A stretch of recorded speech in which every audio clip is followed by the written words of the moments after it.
we're like the Montana kid in the spirits realm, and we grow almost all of our own grain on our family farm in central Montana. My dad grows our grain. The last thing I ever wanted to do was become a farmer, but my favorite thing now is to go back there and help my dad harvest and seed.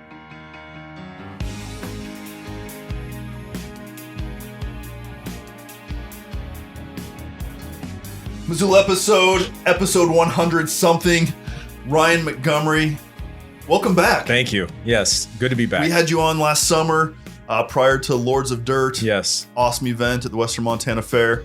Got a little bit into your story. Mm-hmm. Talked a lot about motorcycles, dirt bikes. Yeah. And through that, Steven and I were like, there's a whole lot more to this guy and a story worth telling. Let's bring him back. And so good. Thanks for making time for us. Oh yeah, I'm happy to be back. I listen to you guys all the time, so it's fun to be on the other side here. You have nothing better to do in your life? I got nothing better to do. Us? Yeah. Wow. Yeah. What was that experience like? First question, what was that experience like coming in to the Missoula podcast from a repeat guest? We don't have hardly any of those. Yeah, give us feedback, critique us. No, I think it went really well. It's kind of like when I was playing sports in high school, where the game ends and you kind of don't remember anything that happened. You might have one or two blurry memories of carrying the ball or whatever. So I had kind of blurry memories, but then I watched it or I listened to it so I could understand if I did well or not. How was it listening to your own voice back? I felt like I was with Tyler Clark, my partner in crime. I felt like I talked too much and he talked not enough. But other than that, I think it's a great episode. Yeah, good. Great episode. Yeah. So now I can talk all the time, the whole time. So we got him out of the way. I got this heavy baggage next to me. So obvious, give us another recap of Lords of Dirt. How was that experience? So much fun. So much fun. So much fun. Yeah. So it's a flat track motorcycle race we put on at the fair every year. And it's one day. It's the last day of the fair, but we start racing in the morning. We go till the night and we put on a big show in the evening for a crowd. But it's such a fun day to interact with all of the racers. These are just like men and women from such diverse backgrounds that all just enjoy motorcycle racing. And I'm kind of in the thick of it all day. So it's both fun and anxiety producing and exhilarating. So by the end of the day, we're pretty spent, but it's such a fun time. A good friend of ours was in the stands and texted us and said, I think I'm entering this next year. Nice. And Good. I was like, wow, Good. that is like a show that demands a response, right? That engages participation now. Yeah. There's not a lot of events like that. You can't just hop into the movie and be a part of it. But what year was this for you guys? This was year 5. Mm-hmm. Is year 6 happening? Do we know? Under contract. Let's go. Sweet. Yeah. So we're still in talks with the fair about specifics, but yeah, I think we're about 90%. Yeah. From our end, yes.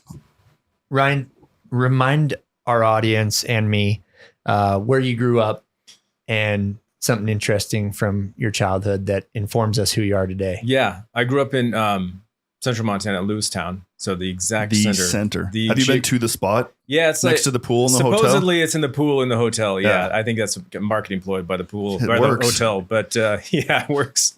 But lovely little town. I mean, it's like this kind of, it's a Class A town, so it's kind of this medium size, I guess, smallish town. But it's not near an interstate, so there's really so picturesque when you come down that hill off the highway. Yeah, and see it open up. It's, with the possible exception of Livingston, I just don't think it has a better like Western downtown, small town downtown. So great place, very isolated, both like, geographically and culturally. I mean, we had to go to Billings or Great Falls to watch a movie, the movie theater, and do clothes shopping and stuff like that. But the benefits of that, it was like growing up in Mayberry, like everybody knew everybody. It was very, safe, comfortable town to grow up in and tons of fun. Just a lot of outdoor stuff. And what'd your parents do? My dad worked for the Department of Agriculture, the USDA, and my mom was a school teacher. So, and then my folks had, I guess what would be called like a hobby farm. But we ran cattle, not too much. We ran like between 30 and 40 head, which we worked on after school and on weekends and stuff, which made me not want to be a farmer or rancher. What did you want to be? Gosh, I just, growing up in a small town like that, I had the opportunity to travel with my parents to larger cities. growing up, and I wanted to travel and live internationally. So that was kind of my dream growing up, was to travel and be, a businessman or a diplomat or something like that overseas. So you were ready to get out of Lewistown. I was, yes. Yeah. So I went to undergrad at Pepperdine University in Southern California, right outside of Los Angeles. Might be one of the most beautiful campuses in the world. It's amazing. I mean, I had a whole college tour planned. That was my first stop, and I was like, cancel the rest. Yeah, I don't care what the academics are here. I don't care about anything. It's basically right on the beach. Yeah. I've seen like team photos, like basketball team, they're like barefoot on the beach, and like they're on campus barefoot on the beach. Like, it's insane. What was that experience like for you? It was for the most part amazing. So it was a really expensive school. I got a full scholarship, which was the only way I was able to go there. For what? Just academics. Oh, wow. Yeah, I wish it was sports, but no. More and there impressive. was just a lot. What I wasn't there's a lot of things I wasn't accustomed to growing up in small town Montana and going to Los Angeles. But one thing I wasn't accustomed to and took me a while to kind of be able to deal with properly was just like everyone there was very wealthy. All the kids I was friends with, Totally. For the most part, had a lot of money. Their parents had a lot of money, and mine didn't. So I mean, we're a middle class family, but we didn't have the type of money that these folks did. So there was a lot of a lot of things I couldn't participate in or couldn't do or didn't. I mean, I had the worst car of all my friends. So what were you driving? Well, at that time I was driving a Mustang, which I loved. But I think I had to deal as a young person, kind of for the first time, with the feelings of kind of like envy, and feeling like I was missing out on something because I didn't have enough money. Yeah. And that kind of, not to bag on Los Angeles, but that kind of like permeates the culture of Los Angeles too, is like money and what kind of car you drive and how showy you are. And so that part I both had to kind of like register or process and deal with. And also it turned me off of ever living in Los Angeles. And so by the time I was done, I had a lot of fun there. It was LA and Malibu was an awesome place to go to school. 2 questions. One, what'd you go to school for? What's your degree in? Business. And did you surf? I tried. Did you? I tried. I was how you would imagine a farm kid trying to surf. It was terrible. I feel like with the hair, I mean, I feel like you have the look today. You look like a surfer. Well, back then I looked like a farm kid from Montana. I had a mullet and short hair on top. And yeah, it didn't work so well. And so you had like this, did it develop like an inferiority complex in a way being there, or was it more? Maybe a little bit. Yeah. And it's something I like worked through. And by the time I was, I left there, it wasn't really an issue anymore, but I hadn't ever dealt with that before. Really. Sure. Where'd life take you from Pepperdine? What came next? I worked for a shipping company for about a year in Salt Lake City, which I really enjoyed. I moved there to ski basically. Sure. And then, September 11th happened, which is actually today when we're recording on this. 9/11. And I felt like I needed to do something different. There was a kind of a strange atmosphere back then, but so I had always wanted to do something internationally. So I went to grad school and got a master's degree in international affairs at George Washington University in Washington, D.C. Worked for the Senate while I was there. Wow. And then kind of launched a career working overseas in a strange kind of esoteric area of finance, emerging market finance, basically. Where did this come from? I mean, growing up in Lewistown, the idea of diplomat, foreign affairs, like I think it was just being in such like a secluded place, and although a lot about the place I grew up, I really loved. I also felt like I was missing out on, the wider world. And I like to read, so I read a lot of books, and so it always kind of appealed to me. And I think September 11th was kind of the impetus to be like, okay, let's go out there and try to make the world a better place and see if I can do something in that regards. It turned out to be business related and not the military or anything like that, but. I ended up working for about 10 years, mostly in Africa and the Middle East. And my wife and I met my wife on the East Coast. And my wife and I lived in Malta, which is a little island in the Mediterranean, for a few years. which is funny because when I came back to Montana, and even now, I tell people I lived in Malta. They're like, "Do you know Bob Jorgen? His whole family lives in Malta." It's like, yeah, different Malta. I actually do know him, but yes, I lived in a different Malta. That's funny. Yeah. And were you working? Was this private sector or was this government? Private sector. Private. Okay. Yeah.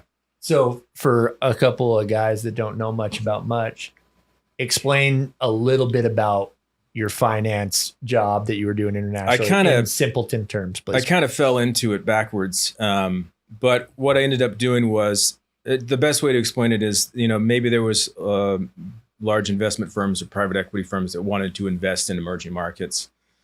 And they wanted to invest in a specific project, for example. And they needed due diligence done on the project, but they didn't want to, these guys in New York didn't want to fly to Africa and be on the ground and do all this legwork. So I was the one who was doing the legwork. Yeah. And probably this is all before remote work. Yeah. I'd imagine a lot of it can be done remote. Yeah. I mean, I worked, today. That's why all my clients were in the US, but that eventually I realized I didn't need to be in the US. Where in Africa? Mostly East Africa and Southern Africa. So a lot in Kenya, Tanzania, Uganda. Yeah. And how awesome was Malta? Malta was great. It's a weird little microcosm. It's I mean, in a lot of ways, it's still, the year 1500 there. But it's so cool. Yeah. We loved it. It's awesome. Yeah.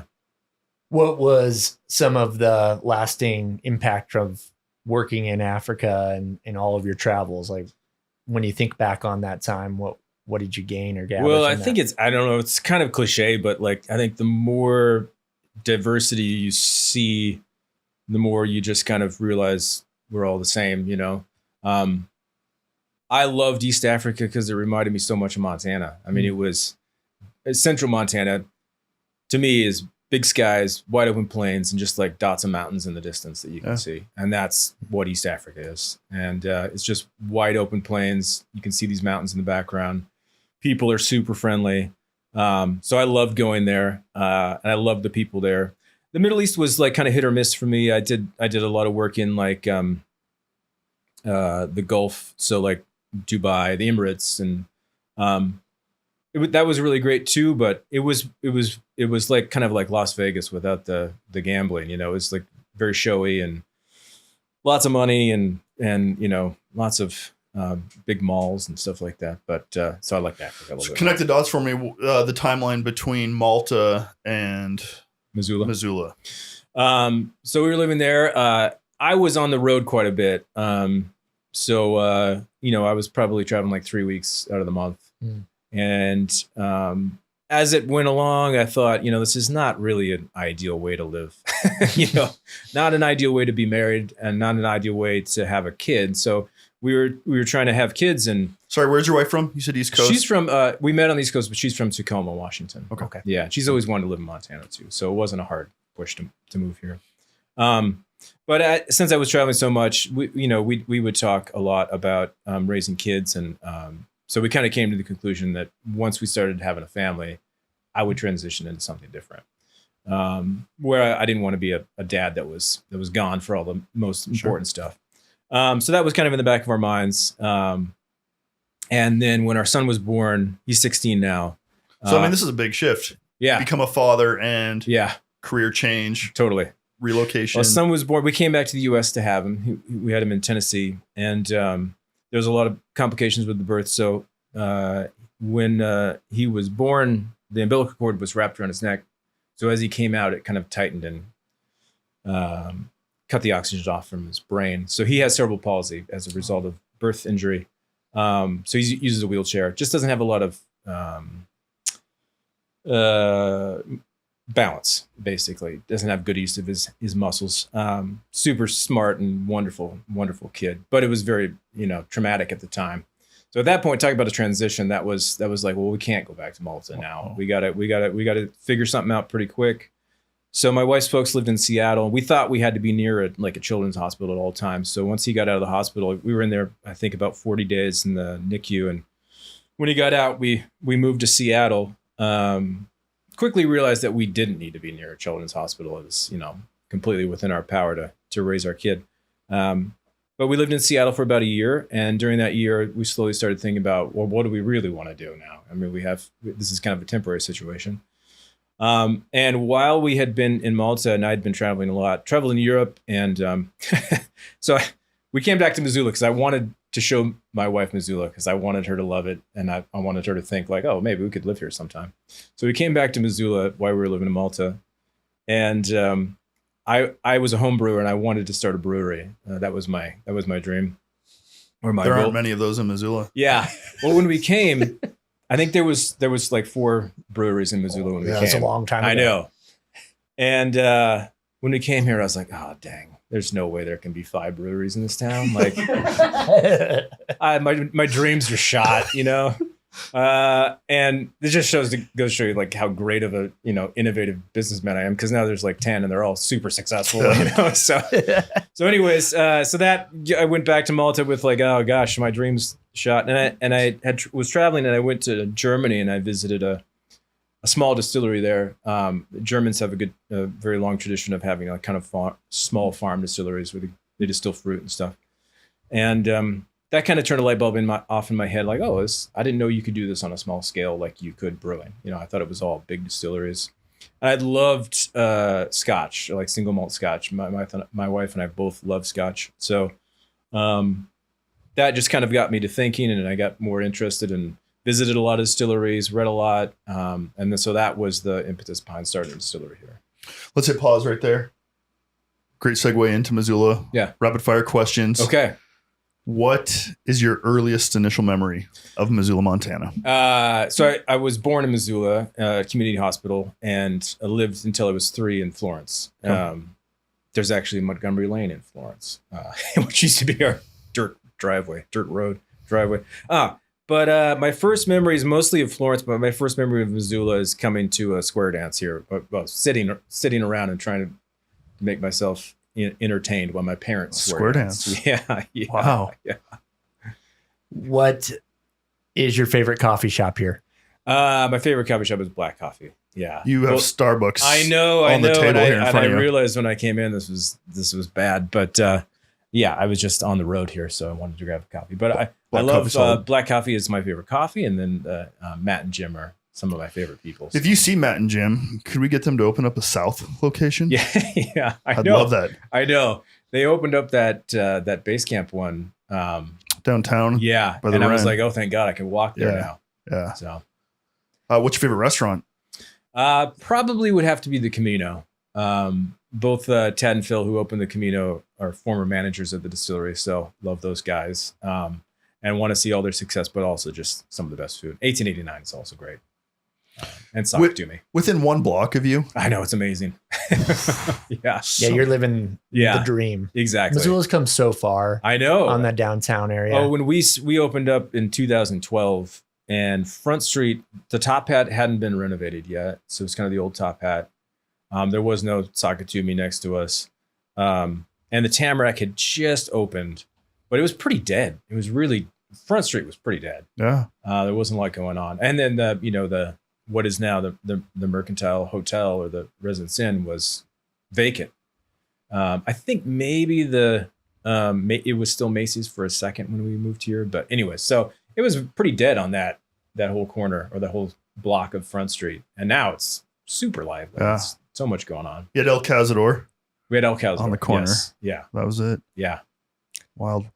What zip code do you live in? 59801. What is the weirdest thing about Missoula to you?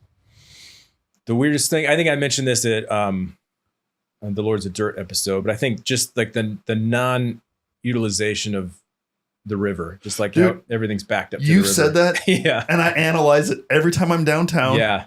Just this last weekend was at Tamarack and just looking at Front Street. Yeah. All the way down to Northgate. Yeah. Albertsons. Right. And all the way down the other way, all the Reserve Street Bridge. This city is built backwards. It is. I had never known. I mean, born and raised here. Yeah. And until you pointed that out, there's so many shocked. parking lots along the river. I'm shocked. Which is, I guess it's great to have parking. I was pointing out to my wife, we were up at the M, sitting up there looking down. You can see like Broadway. And I'm just like, look downtown. Everything is backwards. I mean, it's It's because I guess it's because what they just used to dump stuff into the river, and that was, well, I'm guessing early on, like the river was the border. I mean, that was really that was everything north of the river was Missoula, right? So it makes sense, but yeah, that is weird. What do you love the most about Missoula? Oh man, just raising my kid here, just the wholesomeness and the wonderful things to do as a kid here, and just like every school he's been in has been great. It's so easy to get outside. I mean, everyone says the people, but the people, it's just a great place to live. Yeah. And it's the perfect size for us. There's university here, so there's enough to do. There's enough interesting stuff coming through town. But it's not crazy big. What book has made the most significant impact on your life? In the previous one I answered Huckleberry Finn, that was when I was a kid, because that was kind of what I was dreaming. But I think as an adult, a book which I've read a few times, which I really love, is The Odyssey by Homer. It's the older I get, the more it kind of resonates with me. But it's an adventure story. Basically, it's a guy trying to make it home and spending 10 years doing so and going through a lot of adventures. But it's kind of sounds like a guy who spent 10 years overseas. Exactly. Yeah. Working his way back home. And it's, kind of the other main theme is other than adventure and excitement, is home and stability, and I think like everyone kind of wrestles with those two things. Like I want to go out, I want to have an adventure, I want to do something, impactful. And then the other side is I want to be where I feel at home and who I feel at home with, so. So you mentioned going to Germany, seeing these distilleries, little farm distilleries. Had this dream of a brewery here in Missoula. You come up with this idea of starting your own distillery. Walk us through that. Convincing my wife was the first hurdle. And it was funny because the way I did that, I was doing a bunch of research and I showed her both how much Montanans drank and how within that data, how much Missoulians drank. Sure. I showed her that. I was like, all we got to do is get a little bit of this and we should be fine. Did you have any experience prior, or was this all new to you? It was all new to me. So I went to a small school in Scotland, whiskey school in Scotland at Springbank Distillery. And then the first distillery that opened up in Washington State is called Dry Fly Distillery there in Spokane. Yeah. And I went and worked with them for a while. They let me work on their equipment because we were getting our stills from the same German still maker, so it was the same kind of equipment, and they were super nice guys. That's cool. So they let me come and kind of work in their distillery for a while to get the kind of the hang of it. But a lot of it was just turning it on and playing around with it. How long did it take from, hey, we're doing this, to actually open the doors? And it was a couple years. So we moved back to Missoula in 2011. We opened up in 2012. But it took a long time to find a location. We really lucked out with the location we got. And then it took about 6 months to build it out into a distillery and get all of our equipment put in.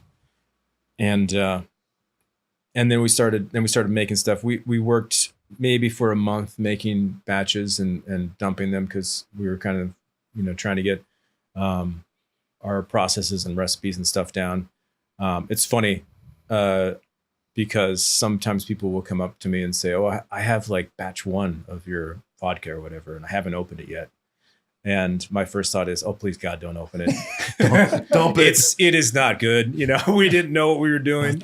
Wow. How often did you second guess yourself? What are we doing? Was this a mistake? That's a good question. I mean, just the life of an entrepreneur. I mean, totally. Stepping out into something new.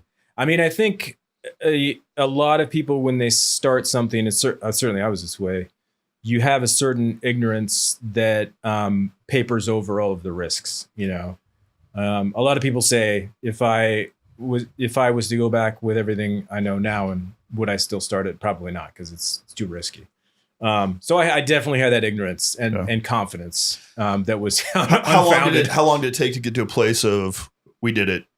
We're probably about 3 years over the hump. Yeah, and a lot of that had to do with the fact that one of our main product lines is whiskey, and which requires aging, and for a matter of years. And so what that means is that you're spending all of this cost up front to produce it, and you're not having an offsetting revenue for multiple years. So bad business model. Yeah, it's a terrible business model. Yeah. So I had in my business plan that we would be break even on our unaged spirits like vodka and gin for the first 3 years, and we wouldn't be profitable until our whiskey came out in 3 years. And I was fairly close, but we were not. We didn't quite break even for those first 3 years. So that was very stressful. Constantly trying to find money and plug holes. And then everything changed year 3 when the whiskey came out. It changed for the most part. It's I don't know. I kind of tend to run it a little, maybe too close to the edge maybe. But so as soon as we were profitable, I would just pour that profit into increasing our production of whiskey. So, and then it extended that another, number of years. And even recently, we're 13 years old now. Even recently during COVID, we bought another still to kind of increase our capacity. And so maybe 2 to 3 years ago, we started turning on our other still. And so we increased our capacity by 50% or whatever. And so now we're eating all those costs until the whiskey comes out on the other side. In terms of branding, obviously Montgomery Distillery. Yeah, I know where the name came from. Not the most creative naming scheme, but it works. It flows. Exactly. It's great. Yeah. But just like logo, the vibe, kind of where'd that come from? Did you see another distillery and you're like, ooh, I like the moose head, the dark wood, like, right. Why is Montgomery the way it is? Well, my wife has the aesthetic eye of the two of us. So anything that, of ours that looks nice and good is her doing. It's not mine. But she was a great help at the beginning when we were developing our logo and a few of our first labels and stuff like that. We were looking for a graphic designer, and we had been told by another distillery that it can cost thousands and thousands of dollars to get all this stuff lined up. So my wife is like, let's just find the best people at it and just see how much they cost and then go from there. And so literally the best people in the world was this firm out of London called Stranger & Stranger, and they designed for the most part spirits, whiskey, wine labels. That's kind of their business. And they're amazing. They won all the awards. So we approached them and they said, oh yeah, cool. We'll do your logo and a couple of labels for $100,000. And so we're like, okay, that's not going to happen. So we thanked them. We're like, we're small. We're just starting up. We appreciate it. Maybe when we're super successful, we'll come back to you, but we can't do that. And even worse, if it's 100,000 pounds. Yeah, exactly. It costs even more. Yeah. So we go on and we're looking at other designers. And then a couple of weeks later, we get an email back from them. And they're like, you know what? All we work with is huge companies. We don't work with any small companies. So we'll do it for $10,000. Wow. And that was kind of the price that we were looking at for just local people too. So we're like, yes, 100%. So we went with them, and their stipulation was basically you don't get any changes. It's us, we're going to show you what we like, and we're not going to go back and forth. So when you saw it, that first version 1, were you in love? Yeah. We did a couple little tweaks, but it was great. That's awesome. They knocked it out of the park. And then a lot of our labels since then we've done locally. Our friend Matt LaRubio, who's one of the owners of Western Cider. Western Cider is great design, and that's because Matt is by trade a designer, and so he's designed a lot of our other labels. Yeah. The Copper and Gold 37. Yeah. Whose idea was that? How that was mine, just because I'm a Grizz fan. Obviously, I didn't go to the University of Montana, but I grew up a Grizz fan. You kind of have to pick. If you grow up in Montana. Good pick. Yeah, thank you. The only and pick. I was born in Missoula, so it kind of made sense. And those are the colors that I grew up with. Those were the shirts I was wearing. Yeah. And so we wanted to do something, kind of Grizz related. And I love those colors. And so 37 resonated with me because we're the local, that's the Montana kid on the fields, and we're like the Montana kid in the spirits realm. And we grow almost all of our own grain on our family farm in central Montana. My dad grows our grain. That's so cool. Yeah. So I felt like that epitomized us as well as the kid on the team Plus, the 37 player is always like just the most outstanding person. I got to know Marcus through this process, and just great people come out of that. It's crazy because it's players being picked by the previous player. So that there could be a possibility of not picking a great person, but it's always a great person, which is amazing. Anyways, and then we teamed up with the Office of Disability on campus. So we give a portion of the proceeds to the Office of Disability on University of Montana. So give back a little bit. And that's a lot to do with raising a disabled kid, and also knowing that, part of a team is looking after everyone. So that's kind of the tie. Really cool. There. I love there's a story behind it. Yeah. It's not just a marketing. Right. Yeah. Yeah. That's really cool. What's it been like figuring out not only how to distill and own a distillery, but like the managing of people? Because you went from, it sounds like just you being the individual entrepreneur, and now you're having to manage a crew. That goes back to like the ignorance and overconfidence at the beginning, because in penciling out everything, I didn't allot any sort of time or mind space at all for managing people, and it turns out that's a huge part of a job. So and I learned that it's one of the funnest parts of the job. It is. It's one of the most rewarding parts of the job. But I had no concept of that until we started. And we've just had such a wonderful crew of people come through the distillery over the last 13 years. Just like, great, amazing people. I can't think of anybody that I wouldn't recommend for something.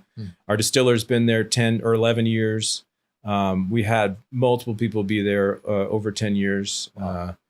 I just hired a new sales manager, and the previous two before them, one was there 6 years and one was there 7 years. So I was like, I'm really bad at interviewing for this job because I've only done it twice in like 13 years. But we've been super lucky. Like Tad and Phil from the Camino, they were our managers, and now they're super successful.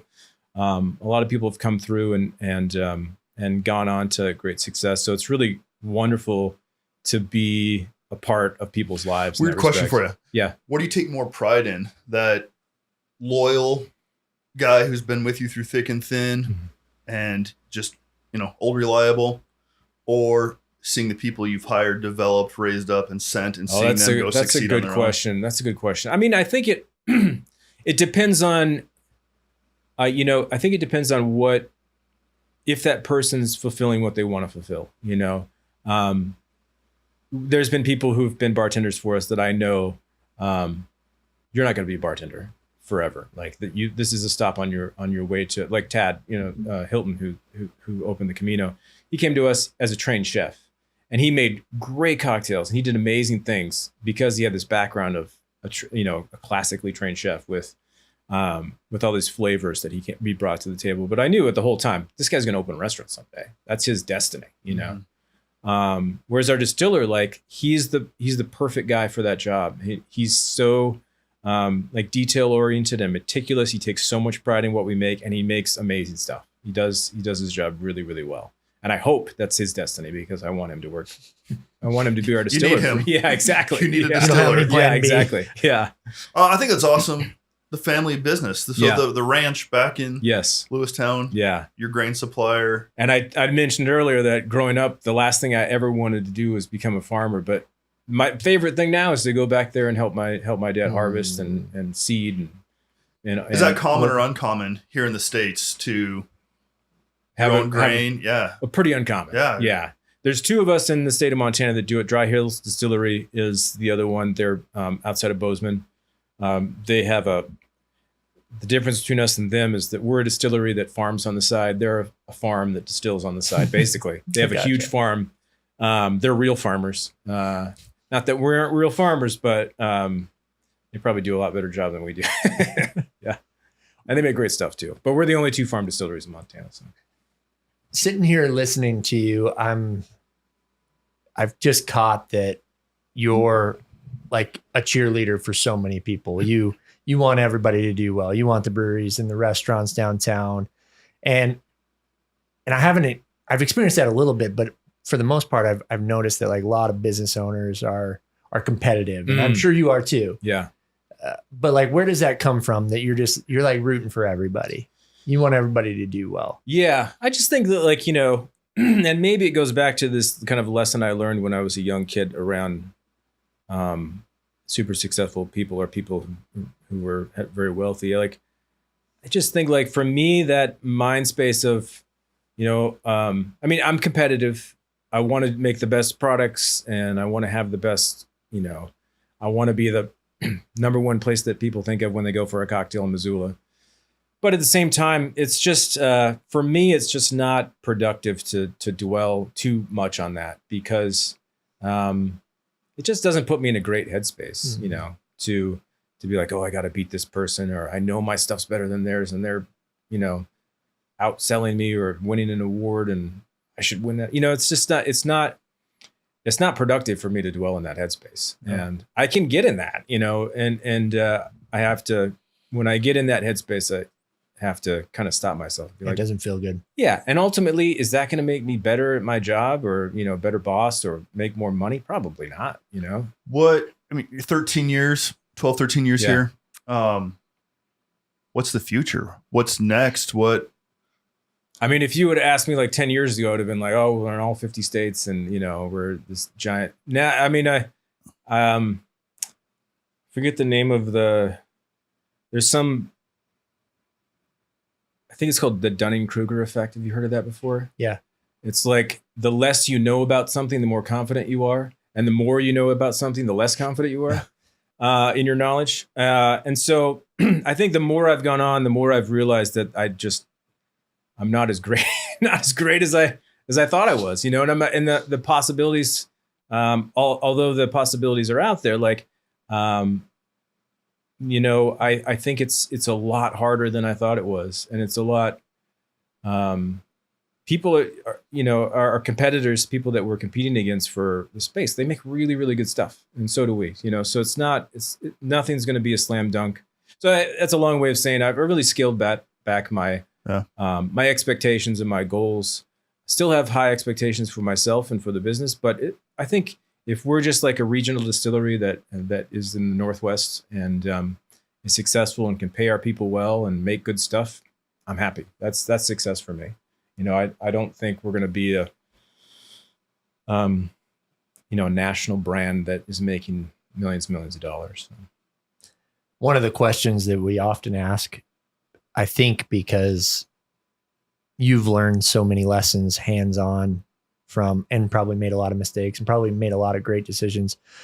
But if you were to tell a young entrepreneur some advice on maybe do this or not do this, what would you tell them? Oh, that's a good question. The first thing that popped to mind was something I either read or heard recently,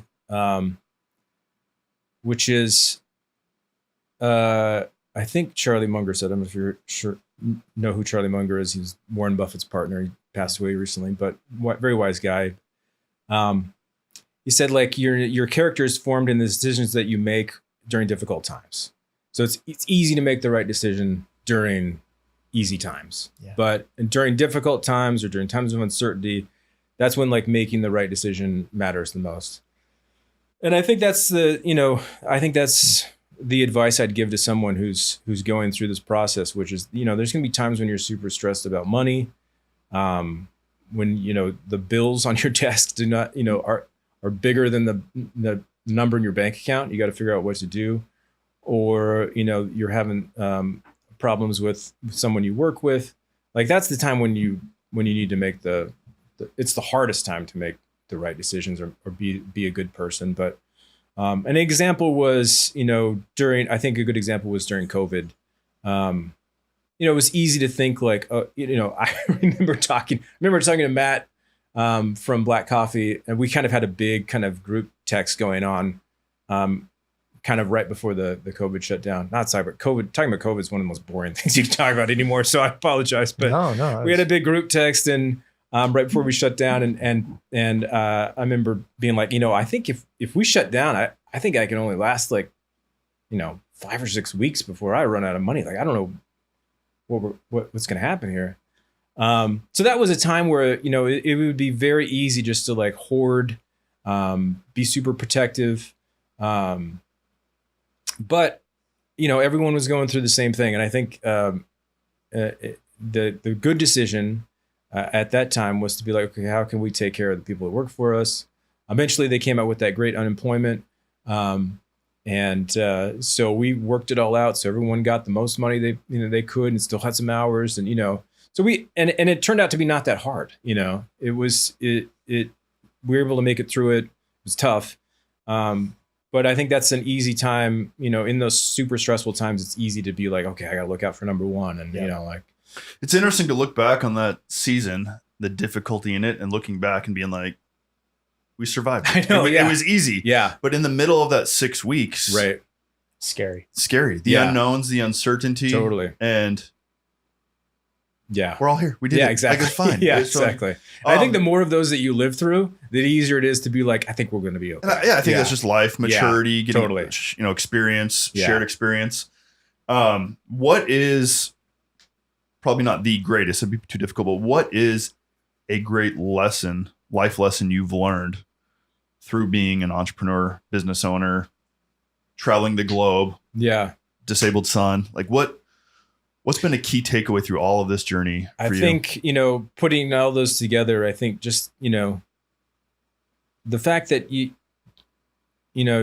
just don't quit. If you don't quit, probably it's going to be okay. Showing up and being the best dad I can be, showing up and being the best boss I can be, the best husband I can be. Obviously you're going to have bad days and stuff, but I think the lesson is like, just don't give up. And it's just because as soon as you give up, then it's over, and you kind of done it yourself. It's interesting. A mentor of mine once told me, he was like, you're going to have bad days. Mm-hmm. Just don't have 2 in a row. Right. You get up and you move on. You don't quit. Right. And, I've definitely had more than 2 in a row. I have too. Yeah. But the sentiment is correct. Yeah. You kind of just have to dust yourself off and be like, all right, what can I do in this situation? Yeah. Well, Ryan, I think that's a good place to close her down. Thanks again for coming back. Thank you guys. Yeah. And so fun. Sharing more of your story. So awesome to hear your journey. Thank you. What you've done. You are now on track to be our first three-peat. All right, now I got to start another business or start another race or add something. To your story. Right. Yeah. Dude, thanks for coming in. Just appreciate you. Thanks for being a friend of the podcast. Thank you guys. I love listen to you guys all the time, so love what you guys are doing. And from a listener perspective, I think you guys pick great people and you just pull out the great stories from everybody in town. So thank you guys. Awesome, man. Thanks, Ryan. All right. Talk to you soon.